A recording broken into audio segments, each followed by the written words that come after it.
Il fait complètement noir. Sous plusieurs tonnes de terre, 26 enfants et leurs chauffeurs sont coincés dans un camion-citerne transformé en tombeau. L'air est lourd, presque épais, et la chaleur colle à la peau. On entend à peine les respirations tremblantes, des sanglots étouffés et des chuchotements qui ressemblent presque à des prières. La plus petite n'a que 5 ans et certains appellent leur mère. D'autres restent figés, incapables de comprendre ce qui se passe. Par exemple, Larry, 6 ans, se souviendra plus tard. Je me demandais ce que ça faisait de perdre la vie. J'étais tellement terrifié que je ne pouvais plus bouger. Dans un espace métallique à peine 2,5 mètres sur 5, le plafond commence à se déformer sous le poids de la terre. Une fissure serpente dans la tôle. Et si ça cède, eh bien, ils seront tous enfermés vivants. Ed Ray, 55 ans, c'est le chauffeur de bus. Il sent ses forces l'abandonner lui aussi. Mais il tente de garder son calme, de rassurer les enfants, mais il pleure en silence. Il a compris, s'il reste là, ils n'en sortiront jamais. Ce que je vous raconte là, c'est pas un film, c'est l'histoire du plus grand enlèvement collectif de toute l'histoire américaine. Et tout a commencé lors d'une journée d'été parfaitement banale, comme bien souvent. Salut YouTube. Aujourd'hui, j'ai envie de vous raconter une histoire qui, dès que je l'ai entendue, dès que je l'ai lue, dès que je l'ai découverte, j'ai su qu'il fallait que je vous la raconte. Comme d'habitude, installez-vous bien confortablement, prenez votre meilleur snack, votre boisson préférée, et moi, votre narrateur, je vous souhaite une excellente vidéo. Hey YouTube, j'espère que vous allez bien. L'histoire que je vais vous raconter aujourd'hui, c'est une des plus tragiques. C'est pas la plus difficile à raconter, mais elle pèse quand même. Je veux dire, 26 enfants kidnappés, enterrés dans un container sous terre, c'est pas forcément facile. Mais ce qui frappe le plus, c'est ce qu'on ne voit pas. Le traumatisme qui reste une fois que tout est terminé. Et vous allez voir que pour certains, il est resté des années et des années. Et même dans nos vies normales, on peut ressentir ce poids. Le travail, la pression, les responsabilités. Vous pouvez encaisser, ok. Sauf qu'à un moment, vous allez vous sentir épuisé mentalement. Sans parfois trop savoir pourquoi. C'est pour ça que je veux prendre un instant pour parler de BetterHelp, le sponsor de cette vidéo. BetterHelp, c'est une plateforme de thérapie 100% en ligne, sans engagement. Vous commencez quand vous êtes prêt, vous pouvez faire une pause et reprendre à votre rythme. En remplissant un court questionnaire pour répondre à vos besoins et préférences, BetterHelp va vous mettre en relation avec un thérapeute certifié, inscrit à l'agence régionale de santé, en fonction de vos besoins réels, grâce à un système de matching avancé. Et pas juste le premier thérapeute disponible. Et qui sont ces thérapeutes ? Ce sont des psychologues cliniciens et psychothérapeutes qualifiés pour proposer un accompagnement adapté à vos besoins et à votre situation personnelle. Et évidemment, vous choisissez le format qui vous convient le mieux. Visio, appel ou alors simple message écrit. Et si le lien ne se crée pas, ce qui peut arriver, vous pouvez changer de thérapeute sans frais supplémentaires à tout moment. Entre les séances, vous aurez même un espace dédié où vous pouvez échanger avec votre thérapeute à tout moment. En continu pour échanger dès que vous en ressentez le besoin. Le lien est en description et je vous l'affiche aussi à l'écran juste là. En plus, vous allez bénéficier de 10% de réduction sur votre premier mois. Donc, je le dis souvent, mais parfois en parler, c'est déjà un énorme premier pas. Juillet 1976. Pendant que les États-Unis fêtent les 200 ans de leur indépendance, la petite ville de Chowchilla en Californie vit au ralenti, comme toujours. 4000 habitants à peine, des vergers à perte de vue, une chaleur écrasante qui semble presque coller au bitume. Ici, on ne verrouille même pas sa porte d'entrée. On connaît les voisins, on connaît les familles, les routines, et rien ne se passe. Ce jeudi 15 juillet, c'est une trentaine d'élèves de l'école de Dairyland qui rentrent d'une sortie à la piscine municipale. C'est une journée complètement classique. Des enfants qui rient, qui se bousculent gentiment et qui sentent encore le chlore.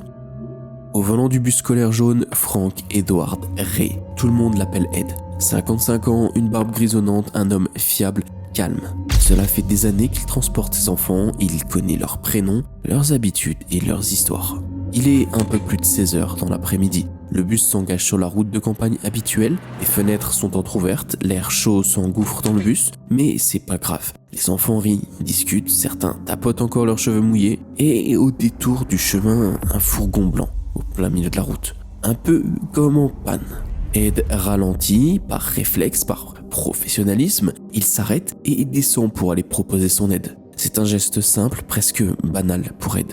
Ce qu'il ignore encore, c'est qu'en coupant le moteur, il vient de faire entrer tout son bus dans le piège le plus inimaginable que la ville de Chowchilla connaîtra jamais.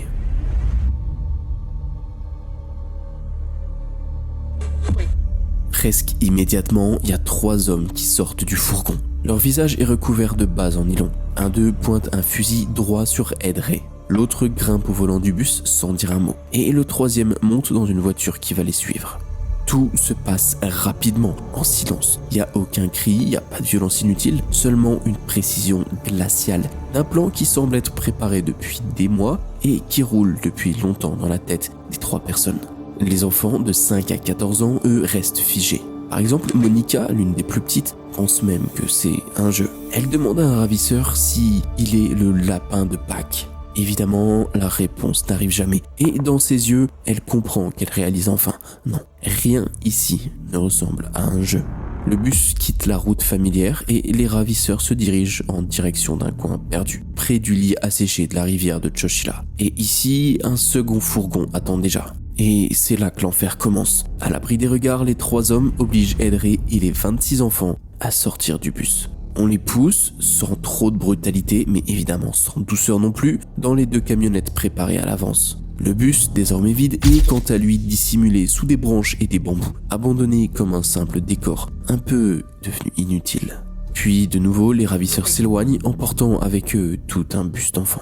Pendant ce temps-là, vers 16h30 à Chochila, le bus aurait dû rentrer depuis à peu près 30 minutes. Évidemment, les premiers appels commencent, quelques parents inquiets, mais rien d'alarmant. La police est prévenue par prudence, ceci dit. Puis les minutes deviennent des heures, 17h, 18h, 19h, et la mauvaise nouvelle finit par s'imposer. Un bus scolaire entier a disparu. 26 enfants, un chauffeur et 0 trace. La police quadrille rapidement la campagne, des projecteurs fouillent tous les champs et des hélicoptères balayent la vallée.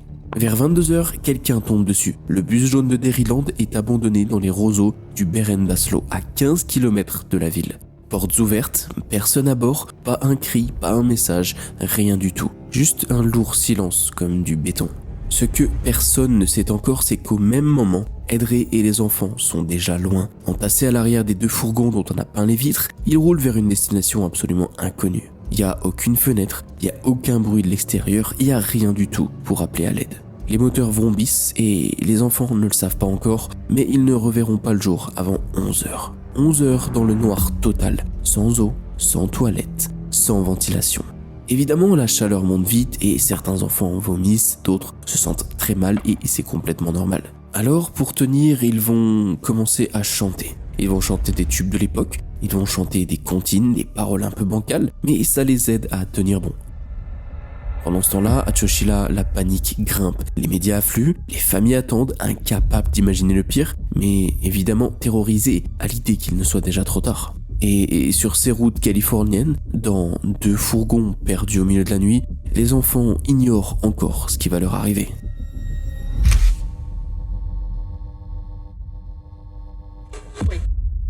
Le prochain acte commence à 3h30 du matin. Après environ 180 km de route, les fourgons s'arrêtent enfin. Les portes s'ouvrent et l'air frais de la nuit surprend les otages. Un soulagement bref, presque cru, avant que la réalité n'apparaisse. Ils se trouvent au fond d'une immense carrière de gravier, près de Livermore, mais ils ne le savent pas encore. Un endroit désert, silencieux, rocailleux, hors de toute route fréquentée. Et au milieu du chantier, un énorme trou a été creusé. Dedans, il y a une échelle métallique qui plonge dans l'obscurité. Les ravisseurs obligent chacun à descendre après avoir donné un vêtement ou un objet personnel.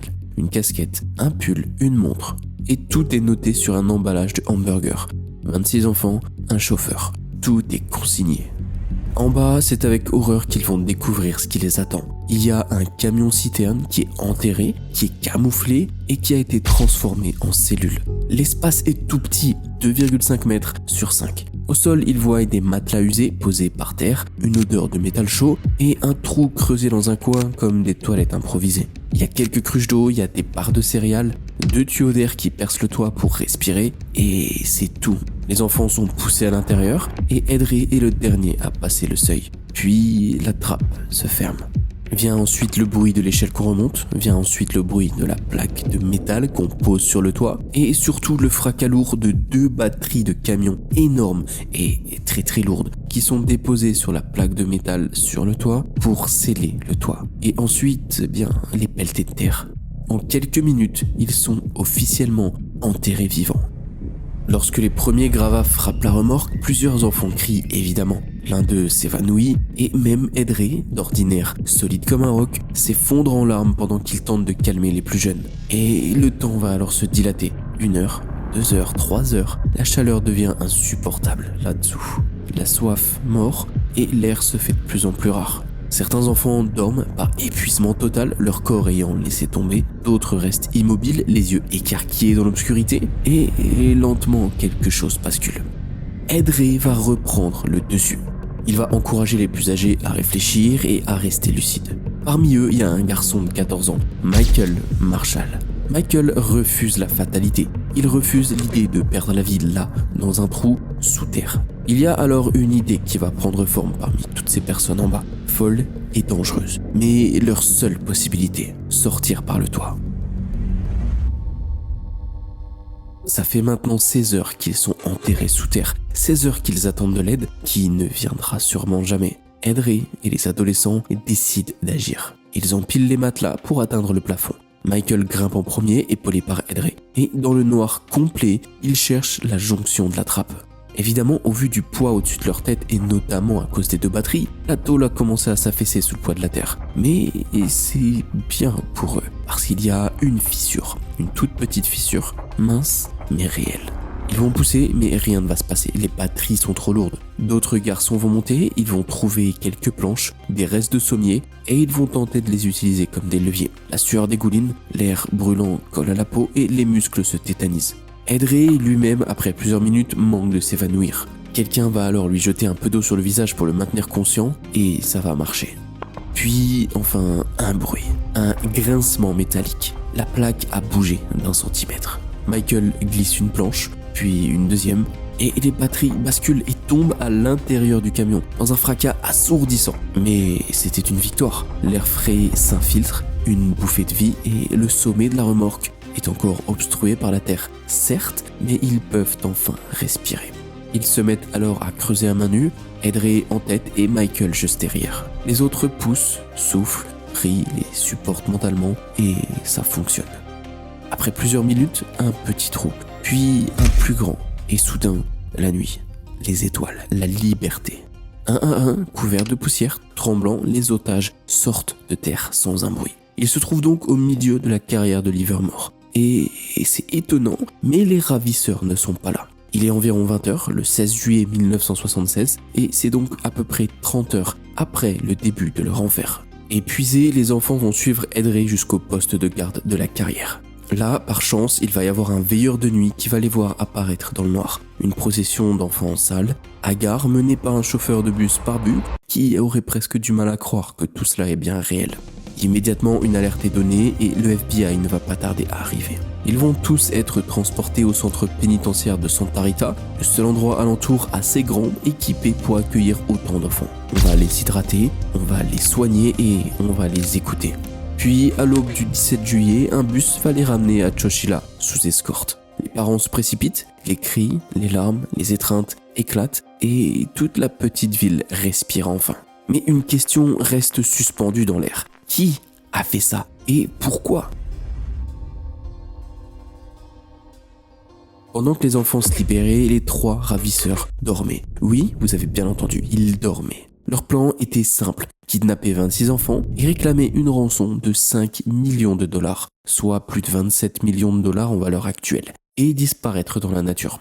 Un des bandits expliquera son geste en disant que les enfants sont précieux et que l'État paierait cher pour eux. Et en plus, ils ne savent pas se défendre et sont vulnérables. Sauf que leur plan, il a foiré. Au moment où ils ont tenté d'appeler les autorités pour formuler leurs exigences, impossible de joindre qui que ce soit. La ligne téléphonique de Chowchilla était saturée par l'afflux des appels d'urgence. Alors, ils ont différé leur coup de fil. Fatigués, les braqueurs se sont assoupis et endormis en attendant. Et quand ils se sont réveillés le soir du 16 juillet, eh bien, c'était trop tard. La télévision diffusait partout la nouvelle. Les enfants se sont libérés tout seuls. Leur crime est éventé, leurs otages sont hors de portée et donc les 3 hommes vont prendre la fuite. Mais le problème, c'est qu'ils ont laissé beaucoup de preuves. Rapidement, les témoignages d'Ed Ray et des enfants fournissent une première description des agresseurs, mais surtout un indice de taille oriente les soupçons, l'endroit où les victimes étaient enterrées. La carrière de la California Rock et Gravel appartient à un certain Frederick Woods III.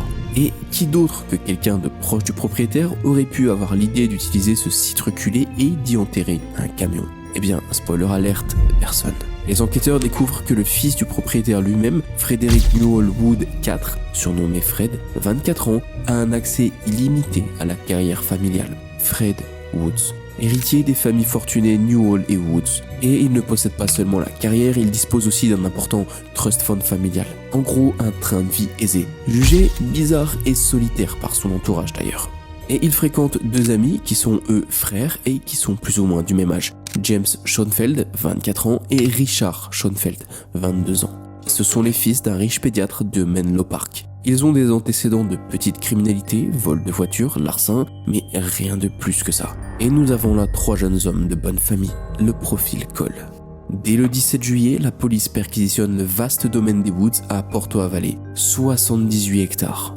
Dans la chambre de Fred Wood, il découvre un véritable dossier du crime. Une ébauche de la lettre de rançon de 5 millions de dollars, des cartes routières, des fausses identités prêtes à l'emploi, des factures pour l'achat de 2 fourgons récemment peints en noir, la remorque de camion ayant servi de prison, l'une des armes utilisées pendant le kidnapping et ce fameux emballage de hamburger Jack in the Box avec le nom et l'âge de chacun des 26 enfants inscrits dessus. D'ailleurs, dans le hangar loué par Woods, la police retrouve les 2 fourgons beige et vert ayant servi à transporter les enfants, ainsi qu'une Cadillac noire maquillée pour fuir les lieux discrètement. Et dans toutes ces preuves, il y en a aussi certaines qui vont lier, sans aucun doute, Woods et les frères Schoenfeld à l'enlèvement. On avance donc de 8 jours après le crime pour se retrouver le 23 juillet 1976. Richard Schoenfeld se rend de lui-même à la police d'Oakland, accompagné d'un avocat. Le 29 juillet, c'est James Schoenfeld qui est arrêté à Menlo Park, alors que lui aussi s'apprêtait à se rendre. Quant à Fred Woods, toujours en cavale, il est capturé au Canada par la gendarmerie royale alors qu'il tentait de passer la frontière vers Vancouver. Et c'est comme ça qu'en moins de 2 semaines, les 3 cerveaux de l'enlèvement de Chowchilla sont sous les verrous. L'enquête éclair se conclut, la communauté peut souffler, mais maintenant reste la question de la justice. L'affaire Chowchilla soulève immédiatement une forte attente de justice. Fred Woods et les frères Schoenfeld sont inculpés pour kidnapping, contre rançon et vol. Ça, c'est le motif principal. En Californie, un tel crime peut être puni de la prison à vie, surtout s'il y a eu des blessures infligées aux victimes. Et pas de chance pour eux, le procureur veut s'assurer que ces hommes ne sortent jamais. Il va donc ajouter des chefs d'accusation, dont kidnapping avec infliction de sévices corporels. En décembre 1977, il y a le verdict qui tombe. Woods et les Schoenfeld sont reconnus coupables d'enlèvement avec violence. Le tribunal estime que le traumatisme infligé et les quelques blessures légères justifient absolument cette qualification. Le juge prononce donc la peine maximale, 27 peines de prison à vie consécutives sans aucune possibilité de sortie sous condition. Une vraie perpétuité. Mais l'affaire ne s'arrêtera pas là. Les avocats font appel, arguant que les blessures physiques étaient minimes. Et malheureusement, en 1980, la cour d'appel leur donne partiellement raison et annule la circonstance des sévices. Conséquence, la condamnation est commuée en prison à vie avec possibilité de demander libération conditionnelle. Mais attention, cela ne signifie pas qu'ils sont libres, loin de là. Mais juridiquement, la porte est entrouverte pour qu'ils sortent un jour. Maintenant, parlons un petit peu d'Ed Ray et des conséquences physiques et psychologiques arrivées à lui et aux enfants. Si l'histoire s'est bien terminée, oui, sur le plan physique, pour les 26 enfants et Ed, les conséquences psychologiques, elles, ont été profondes, durables. Dès leur retour, beaucoup sont en état de choc post-traumatique. La docteure Lénore Terre, psychologue, suivra le groupe pendant des années pour étudier l'impact de cette expérience unique sur des jeunes enfants. Les symptômes observés sont saisissants. Cauchemars récurrents presque toutes les nuits, attaques de panique, énurésie, changement de personnalité et beaucoup d'autres symptômes. Et c'est comme ça que les enfants de Chowchilla vont développer des phobies inhabituelles. Peur des voitures, peur de l'obscurité, peur du vent, peur de la solitude. Et j'ai noté un exemple marquant. Quelques années plus tard, l'un des garçons a réagi très violemment lorsqu'une voiture est tombée en panne devant chez lui. Pris de panique, il a tiré sur le conducteur avec un pistolet à plomb, le confondant dans sa terreur avec un danger potentiel. À l'âge adulte, de nombreux ex-otages ont continué à souffrir de dépression, de troubles anxieux et pour certains de dépendance à l'alcool et aux drogues. I'm still alive, I still walk and talk. But still, the way I feel inside me, what they done to me. They could never feel what it's through. Et malheureusement, plusieurs d'entre eux ont connu des démêlés avec la justice, reproduisant, malgré eux, un schéma de contrôle ou de violence lié à ce qui s'était passé il y a des années en arrière. En 2015, lors d'une audition de libération de Woods, Darla Neal, l'une des anciennes otages, alors âgée de 50 ans, va confier « Je souffre d'une anxiété énorme qui m'empêche de vivre normalement. Je suis submergée au point d'avoir dû quitter mon travail. Je me dis que je devrais pouvoir tourner la page, mais me voilà encore en miettes. » Ce genre de témoignage illustre le traumatisme à vie qu'a représenté le kidnapping de Chowchila. Mais malgré tout, la résilience a aussi fait son œuvre. Entourés de leur famille et d'équipes thérapeutiques, la plupart, et je dis bien la plupart, des survivants ont pu mener une vie d'adulte plus ou moins classique. Le cas de Chowchila a d'ailleurs contribué à améliorer la prise en charge des enfants victimes de traumatisme dans tous les États-Unis. Les victimes ont trouvé du soutien les unes auprès des autres, et surtout auprès d'Edre, qu'elles considèrent comme un véritable héros. Jusqu'à la fin de sa vie, Edre est resté en contact avec ses enfants de 1976. Il passait lui rendre visite régulièrement pour les anniversaires ou simplement pour le plaisir de se revoir et de le remercier. Ray était connu comme un homme humble et courageux. Il a reçu d'ailleurs une citation honorifique pour service communautaire exemplaire en Californie. Et malheureusement, comme toute bonne chose a souvent une fin, c'est en mai 2012, à l'âge de 91 ans, que Frank Edward Ray s'éteint. Il s'éteint entouré de la reconnaissance de toute une communauté et désormais de quinquagénaires qui l'avaient sauvé. D'ailleurs, un peu avant sa mort, beaucoup d'entre eux sont venus une dernière fois pour lui exprimer leur gratitude pour son sang-froid, sa gentillesse et sa bienveillance durant l'épreuve. Assez récemment, en 2016, 40 ans après le drame, les 25 victimes encore en vie obtiennent enfin une réparation judiciaire, chose qu'ils n'avaient jamais obtenue jusqu'ici. Un accord à l'amiable est trouvé dans une plainte civile qu'elles avaient déposée contre leur ravisseur il y a des années en arrière. L'indemnisation, puisée dans la fortune familiale de Fred Woods, n'a pas été rendue publique, malheureusement. Mais on apprendra de l'un des survivants qui a témoigné qu'il y avait juste assez pour payer une bonne thérapie et pas de quoi s'acheter une maison. Évidemment, l'argent ne compensera jamais l'enfance brisée ou les démons intérieurs amenés avec cette histoire. Mais il peut au moins financer les soins. Mais ça, c'est 40 ans trop tard. Bon, on arrive tout doucement à la fin de cette histoire, mais j'ai encore des choses à vous dire. Et franchement, quand on regarde tout ça avec du recul, presque 50 ans plus tard, c'est compliqué. Parce que d'un côté, oui, les 27 otages ont survécu, c'est un miracle, Edre et Michael Marshall ont été héroïques, et les enfants ont tenu le coup, la communauté s'est mobilisée. Mais de l'autre côté, les 3 ravisseurs sont tous dehors aujourd'hui. Richard Schoenfeld a été libéré en 2012, James Schoenfeld en 2015 et Fred Woods en 2022, après sa 20e demande de libération conditionnelle. Et pendant ce temps, les victimes, elles purgent toujours leur peine. Qu'est-ce que je veux dire par là? C'est que, par exemple, si on prend Darla Neal, 50 ans en 2015, elle a témoigné lors d'une audition contre la libération de Woods « Je souffre d'une anxiété extrême qui m'empêche de vivre normalement. Je suis submergée au point d'avoir dû quitter mon travail. Je me dis que je devrais pouvoir tourner la page, mais je suis encore en miettes. » Larry Park, celui qui à 6 ans se demandait ce que ça faisait de mourir, est aujourd'hui quinquagénaire et il doit encore gérer des crises d'angoisse, des phobies et des cauchemars. Rappelez-vous ces gamins qui chantaient dans le noir pour ne pas sombrer. Eh bien, ils sont tous devenus adultes, qui doivent payer des thérapies pour tenter de réparer ce qui a été cassé cette nuit de juillet 1976. Et l'accord amiable de 2016 avec la fortune familiale des Woods, dont je viens de vous parler, eh bien, rappelez-vous, c'est juste assez pour payer une bonne thérapie, témoignera un des survivants. Mais de toute façon, l'argent n'a jamais réparé une enfance brisée. Chowchila, la petite ville de 4000 habitants, n'a jamais oublié. Par exemple, en août 1977, un an après, il y a une grande parade qui a réuni plus de 4000 personnes pour célébrer Edre et les enfants. Le 22 août 1976, ça va devenir officiellement le Edre and Children's Day. En 2015, c'est carrément le parc municipal de la ville qui va être rebaptisé Edward Ray Park. Et d'ailleurs, au même endroit, une plaque commémorative en granit va être installée près du poste de police, avec les 26 noms des élèves gravés dans le bronze. Et pour couronner le tout, une inscription. Du fond du cœur, merci pour leur retour sain et sauf. Chaque année, autour de l'anniversaire, les médias locaux reviennent sur l'histoire. Les habitants se rassemblent, les habitants se souviennent. Tout ça, pas pour alimenter la peur ou le sensationnalisme, mais c'est pour honorer le courage, la résilience et la survie.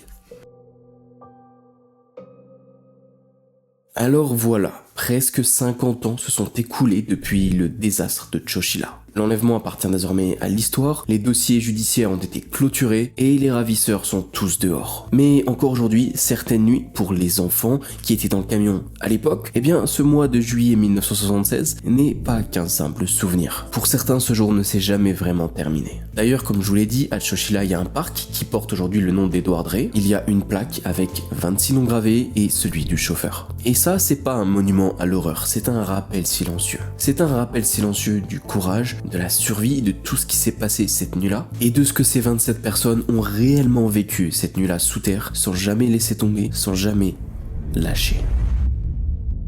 Les amis, si la vidéo vous a plu, abonnez-vous. Je vous souhaite de bonnes fêtes de fin d'année parce que ma prochaine vidéo sera en 2026. Pensez à liker, commenter sous la vidéo si ça vous a plu, si vous avez une autre idée. Et petit message de fin pour vous dire que le 1er janvier 2026, je vais changer le nom de la chaîne. Je vais m'appeler Vesper parce que ça me correspond un petit peu plus. Je vais me forcer à moins poster de vidéos moins régulièrement. Donc la prochaine arrivera courant janvier, je ne sais pas quand. J'espère que ça va vous plaire. Je vais faire plus de storytelling comme ça parce que ça me plaît trop. Faire des recherches d'archives, raconter des histoires. Je vais arrêter de parler aussi de tout de certaines choses que je parlais jusque-là, que j'ai pu parler sur l'année 2025, qui ne me reflètent plus vraiment, ou en tout cas plus ce que j'ai envie de faire. Et comme d'habitude, je vous lance 1000 merci. Merci. Vous commentez tous les jours, vous me faites trop plaisir. Je vous lis, j'adore ça. Je vous réponds d'ailleurs. Et voilà, à la prochaine. Ciao. Si tu sens que tu as besoin de souffler, que tu as besoin d'aide, je t'invite à cliquer sur le lien sous la vidéo. Comme d'habitude, c'est le premier lien dans les commentaires. Et grâce à ce lien, tu auras 10% de réduction sur ton premier mois. Donc merci à BetterHelp pour ça. Et rappelle-toi, en parler, faire un premier pas, c'est déjà le début d'aller mieux.